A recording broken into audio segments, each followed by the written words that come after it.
Respect principal, holy verbal teacher and my masjid Polo. Assalamu alaikum.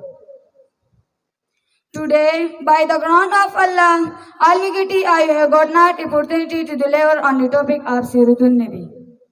Dear students, as you know, the total number of messengers sent to the world is about 1,30,000 is mentioned in the Holy Quran.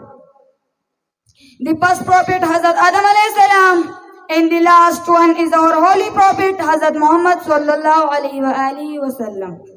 Dear Polo, he was raised as an orphan by his grandfather and later he belonged to the famous and Atem tribe of Quraysh. Mr. President, we have not seen an administrator like him who said that it is the daughter commits a crime, she will receive the punishment as per Muslim Sharia like any criminal will get.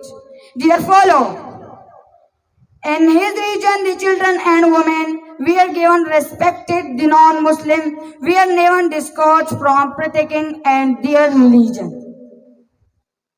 Mr. President, Siratun Nabi sallallahu alaihi wasallam portrays protect future of a true Islamic society. The Sharia law was implemented and excited from everyone was considered equal before the law and their due right were given according. Dear fellow, in the last I would like to say that is any person want to like his her like to understand the depth of Siratun Nabi sallallahu alaihi wasallam. Thanks for listening me. Thank you.